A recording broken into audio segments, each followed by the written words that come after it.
My name is Dr. Ian Storch. I'm a board-certified gastroenterologist and osteopathic physician, and you are listening to DO or Do Not. If you are interested in joining our team or have suggestions or comments, please contact us at doordonotpodcast.com. Share our link with your friends and like us on Apple Podcasts, Facebook, Twitter, and Instagram. We hope you enjoy this episode. Welcome back to another episode of DO or Do Not. Today we have a fun episode for you guys. It's Dr. Amir Olfat, DO, Interventional Radiologist Resident. Welcome. Thanks, man. Thanks for having me on the show. Yeah, no problem. We seek out the best, and you're one of them.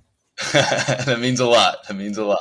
So tell me and the audience a little bit about yourself. Yeah, so I'm originally a California native. I grew up in the Bay Area. And after that, I went to college down at Chapman University. It's a film school, but I went down there and transitioned from there up to do medical school in the Hudson Valley at Torocom Middletown, and then did my prelim year in New York City.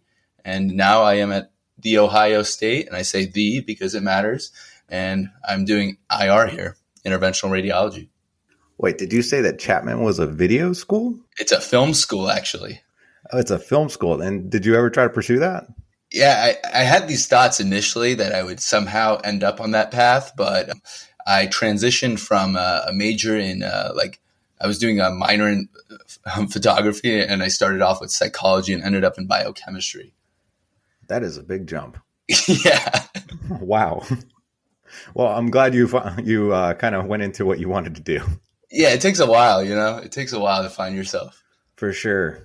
So now that you mentioned that, were you kind of thinking all throughout your life you wanted to do, medicine and be a physician while you were growing up? When I was in high school, I did. I initially, my dad always wanted me to be a lawyer, and he always said an international lawyer that would be amazing to be. I had no idea what that meant or what that presented with, but unfortunately, my dad ended up in the hospital a lot of my youth. And so that presented with the opportunity of going to the hospital and volunteering. And that's when I got interested in medicine. Wow. I'm sorry to hear that. It's okay. I mean, he's doing fine right now, sort of, but yeah, that's what made me who I am. And it's a part of me. Yeah. I feel like every medical student has a story, or most, and, some are, along the path that, yours kind of came from. And I'm sorry that you had to go through that, but I'm glad that it made you the person you are today. Yeah. And I think that makes a better relationship with your patients. You understand what's going on, and, there's more to humans than just treating them. There's that social aspect. I agree. Well, speaking about the hospital, while you were there, did you encounter, or, during your time growing up or anything, did you encounter an osteopathic physician that kind of, struck your interest into osteopathic medicine? So the first time I got exposed to osteopathic medicine in general was in college when I started shadowing a physician. I think it was my junior year of college, and he was the first physician that I realized there's a difference between DO and MD. And he really took me under his wing and taught me what it is to be a physician and the social aspect behind it. So you talked about the difference between MD and DO. What is that difference to you? So it's looking at the body as a whole and completely understanding what's behind it.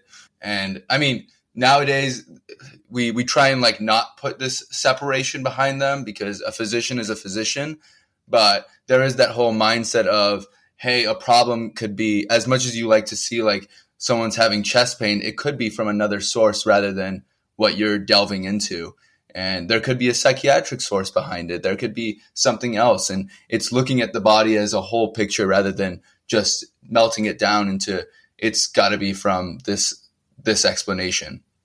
Agreed. I believe that osteopathic medicine has its own philosophy. Of course, we follow the philosophy of medicine like MDs do. And, we all follow that same philosophy, but we do kind of have our own little umbrella of osteopathic philosophies and manipulations and everything.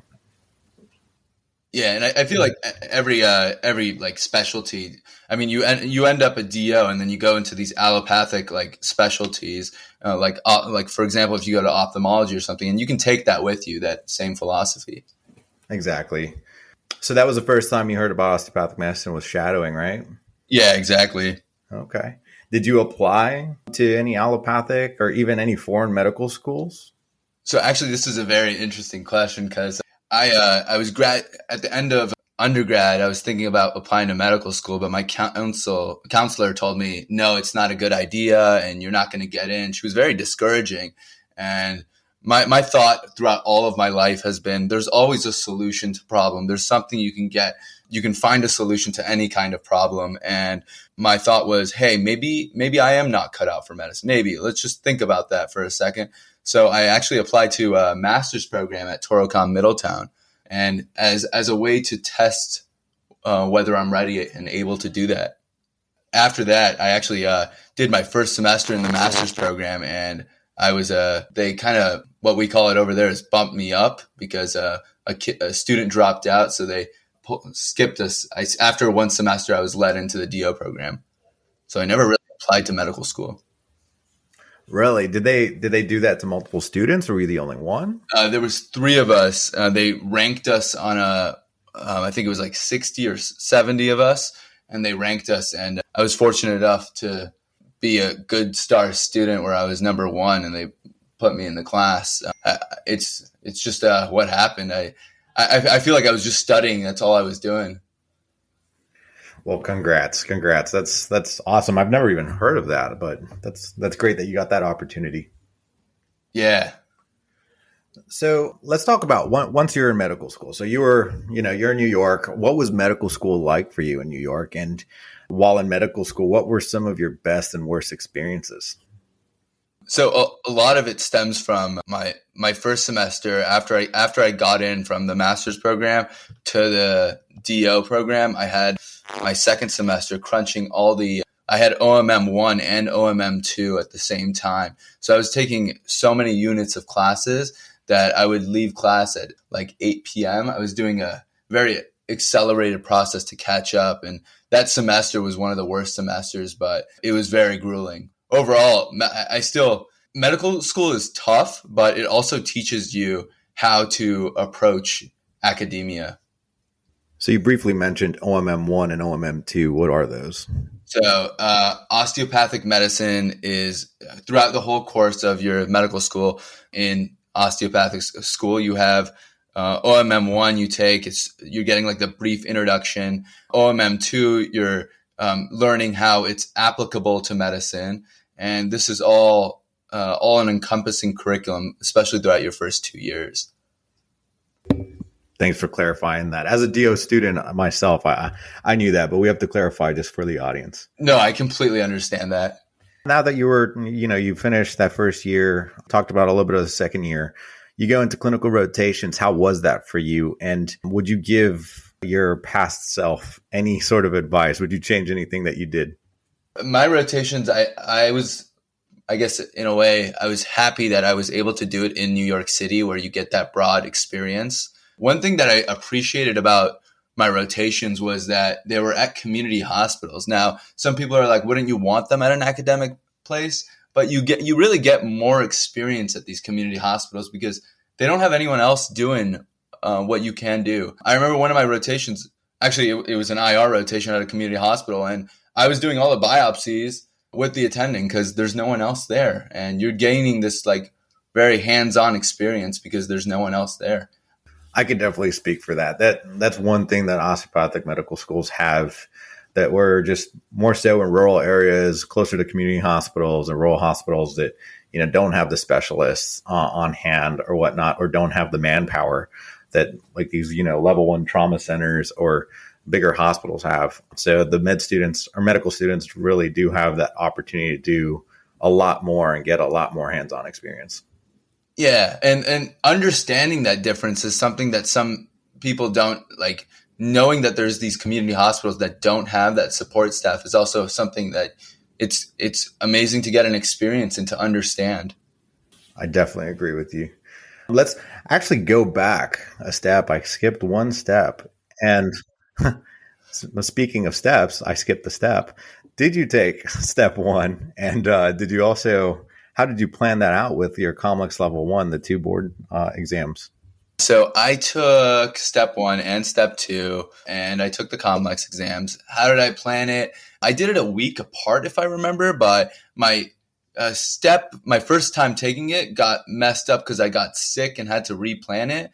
But if I remember right, I think I took complex first and then step. But what's recommended is take step first and then take complex, because in that between week, you can study the osteopathic material. You said recommended. Recommended by who? Other students or other students? Yeah, it's just because overall, STEP and Comlex have the same material that they're testing. Now, the questions are formatted in a different way, but overall, if you know content, you know the content, and the questions shouldn't trip you up realistically. But recommended, it's in terms of, hey, if you study that osteopathic material within that week, you'll have that basic foundation from throughout the year where you can just put it all together and go take the exam. Well, you also have like that first 2 years of, osteopathic medicine and manipulation, all the courses and philosophy that you learn. And if you really pay attention, that kind of goes into that exam as well. Kind of just leaving you with that 1 week gap that you're speaking of to kind of just hit all the important points one more time before you take that test. Yeah, exactly. Now that you kind of talked about step one, going into, did you take step two as well, going into your third and fourth years? Yeah, I took it at the end of my third year. I remember I was on my OB rotation and I took it, and I planned it a week apart and just took both of them again. And you after a while, after taking so many exams, you're like, okay, this is just another exam I have to take, and same content, thankfully. A little bit just different formatting. That's it. So as a resident today in a competitive specialty, what most people today call a competitive specialty to match into, do you think that today osteopathic medical students should be taking both tests? And do you think it's specialty dependent? I would think of it as this is the core exam that most medical students take, the STEP exam. This is when you talk to a physician, they remember the STEP exam. And I think it's also the questions on the STEP exam they actually make you think at a higher level. No, I don't want to downplay anything about the NBOME, which is the abbreviation for the National Board of Osteopathic Medical Examiners. But the STEP exams take you to a higher caliber of medical knowledge. And I think that's necessary, honestly. And I think program directors also realize that too. I just think it made me think more of a physician, and I like that. I got you. Just speaking about your application process to residency, how was that for you? And when you were choosing your program, were you choosing kind of, based on location or any other factors that you took into consideration? Location came to mind, but also how well-rounded the interventional program was and where I would gain the most skills. I wanted somewhere where I felt comfortable in an environment where the attendings could teach me hands-on experience. And I wanted to get that at an early stage. And that's how I did away rotations and realized the Ohio State was a good place for that. And when you were applying, did you already have in your mind that you wanted to do a preliminary year? And speaking of a preliminary year, what is that, just for the pre-medical students on this episode, listening to this episode? Yeah, so certain specialties, I think more of the competitive ones, and some of I can't just all say they're all competitive, because I know PM&R sometimes does prelim years, but a prelim year is a year that you're getting just basic medicine, and it's so you can get adjusted to the hospital setting. Now, you can do that in terms of a TY year. You can do that in terms of a general surgery year. You can even technically do that as an OBGYN, and you're basically just doing 1 year at a certain hospital. It can be the same hospital that you're staying at, but you basically do 1 year, and it's just that specialty, whether it's just internal medicine or surgery, in preparation for your subspecialization.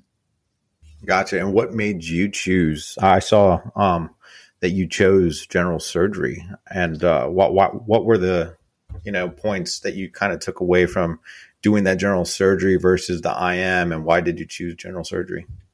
So I like to think of interventional radiology as a surgical subspecialty. And I think most people would agree upon that foundation that we are a surgical subspecialty. The thing about it is the surgical mindset is absolutely necessary in IR. I say that with we need to make sure that we're following up our patients. We're doing consults just like general surgeons. We're making sure that we have a clinic and a foundation for that, and communicating with other departments and having that interdisciplinary foundation. And a lot of general surgery is where that stems from. Knowing that surgical mindset is absolutely necessary in interventional radiology. And I think the SIR even recommends it. Now, I know some people would stand against it and be like, hey, it doesn't make a difference in the long run. I mean, sure, you could say that, but it's all about you and what you take away from your prelim year. And I think that mindset is a good mindset to take away. So speaking of your prelim year, I did see that you were intern of the year and got an award for that in the general surgery. Congrats on that. Thank you. Thank you. I do want to bring that up just because I do want to ask a question of how, even during your clinical rotations as a med student, what did you do to stand out during these clinical rotations? And, during your intern year and your audition rotation or whatever you had to do for interventional radiology before applying, what did you do to stand out? Yeah, it's a great question. So during my rotations, I stood out by understanding every rotation is different. You have a different attending, but you really want to understand the environment you're in. And it takes a little bit of emotional intelligence to know, but you're basically trying to figure out, hey, this attending likes this stuff and I like learning this stuff. And how can I tailor my educational knowledge to fit that? And so I would read up at night, read up on whatever I was seeing the next day or expected to see.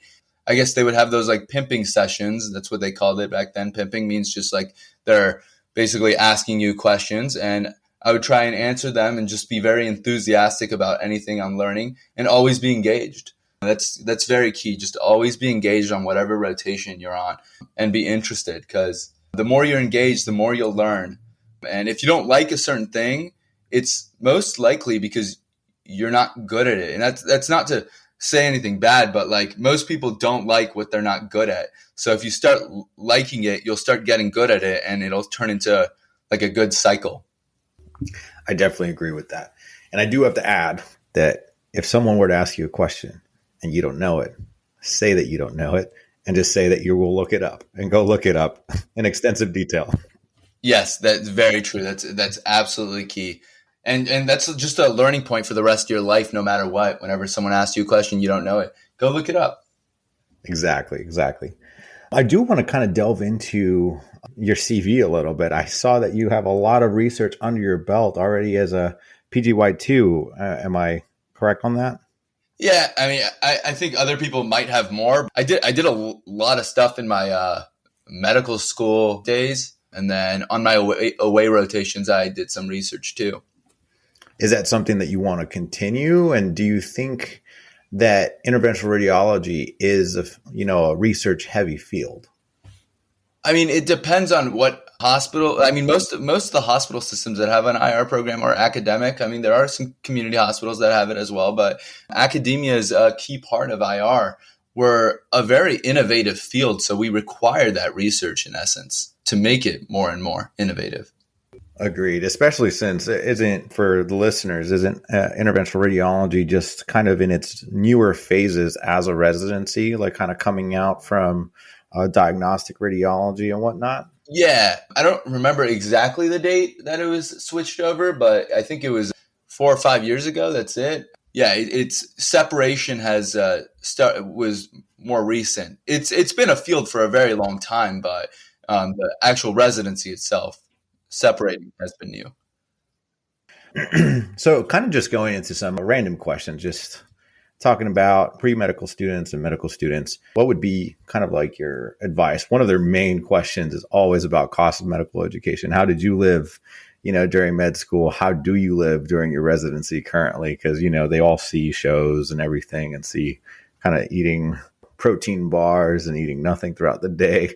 What do you do? And what did you do during med school?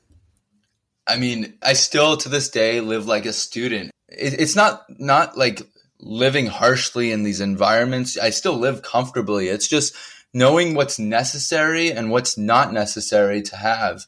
And some things are just like, it seems like a luxury to have. Is it required? No. Yes, you can still delve into things that you like, but it's knowing exactly what's required and where you can budget. And that's important. Budgeting is actually, I started doing it as a med student. I budgeted, found out what I have and how much I have and how I can split that. Especially fourth year, when you're doing all these away rotations, budgeting is key. I guess nowadays it's different because you can't because of COVID, but it's still key. Yeah, COVID definitely changed a lot of things, but hopefully it'll go back to the normal, normalcy. But so kind of going into cost again, just looking back at what you owe, like the debt, would you do it all over again? I mean, I love that question just because I always think about someone I really admire. Why is it slipping his name right now? But in one of his speeches, someone asked, it was a graduation speech. He was an ER doctor. Why am I forgetting his name? He basically someone asked him like, hey, would you do it again? And he said, absolutely no, I would never do this again. He says, wait, let me preference this with something. I wouldn't not do it once, because honestly, it feels like we've had a lifetime worth of experiences. That experience is invaluable. You can never get that experience anywhere else. The stuff we've seen, the emotional aspect of medicine that we've experienced, some people will never experience. And it's key to be there, to be able to hold a patient or to promise or be like, hey, I'm going to be able to help you. That's important. It really is. And I believe that's a face of medicine that, most people just see when they're in med school and, beyond. Yeah, exactly. So, kind of going into your personal life, I just wanted to ask, and I'm sure all the audience would love to know, how do you maintain work-life balance, and do you even have time for hobbies? If you do, what are they? Work-life balance is important. I mean, thank God I'm in radiology now where I can maintain a work-life balance. My hobbies, I'd say starting off with, I go on a lot of bike rides. I cycle a lot. That's one thing I do. Ohio's winter does not help with that, but on the summer, I like doing that. Photography has been this passion of mine, but unfortunately, I put that aside while I was in med school, and I haven't been able to do that as much. But goal is to hopefully get back to it. Actually, one thing that I just recently got into is DJing on the side. I love music festivals. I like house music in general, and so I bought a Pioneer DJ set and started DJing with that. Okay. I like that. So I kind of want to talk about osteopathic medicine and you as a resident. You being a DO, has it influenced your work as a resident or your approach to patients? And is it something that you kind of try to incorporate into your practice or philosophy?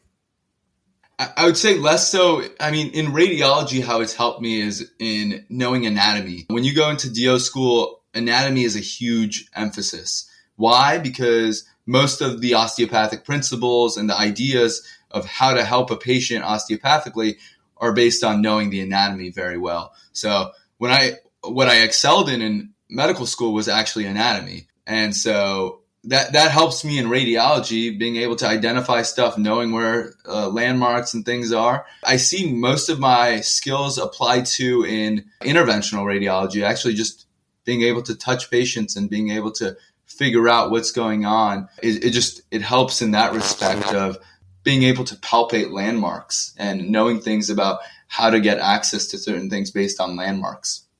I definitely can second that and echo it. It comes into handy for a lot of procedures. The philosophy and everything is great. Osteopathic medicine is amazing. I wouldn't have gone into it if, I didn't think so, but definitely you're right about that. It really did help with the anatomy. And if you were good at it, it definitely helps with landmarks. I go through that in the ER all the time. So I kind of want to end on a really great question that I ask everyone. And I want to ask you, what is the best piece of advice that you've gone in throughout your education, or even from growing up, college, medical school, whatever piece of advice that you can think of that you always thought of and would like to pass on to other students? Yeah. And first, before we start this, I just want to say that doctor that I was talking about was Dr. Z-Dog MD, Dr. Zubin. Yeah. And most people know him. But anyways, going back to my best piece of advice is, I guess the most important thing is find out if medicine is your true passion. And that's key. If you can do something else and be happy, do that. But medicine is a lifelong learning process that you really have to put all your efforts towards. Going along with that, that's what a doctor once told me, and I truly, that's how I knew I wanted to do medicine. Piece of advice I can do: be yourself. Find out who you really are. Follow that. And you can achieve anything as long as you set your mind to it. And I know that sounds corny. You really can. You can do anything. Just keep going towards it, and it'll fall into place. Beautifully said. Thank you, Dr. Olfat, for being on the podcast. Everyone, please, if you haven't already, follow us on Instagram, follow us on Twitter, and follow us on Facebook. See you next time. This concludes our episode of Do or Do Not. Send all inquiries, comments, suggestions, and even let us know if there's someone you want us to interview to doordonotpodcast@gmail.com. Don't forget to like us on Facebook at Do or Do Not Podcast for updates. If you enjoyed our podcast, please share it with your classmates and administration. We have plenty of more interviews lined up, and we're excited to share them with you. This is Tian Yu Shea. Thank you guys so much for listening to Do or Do Not.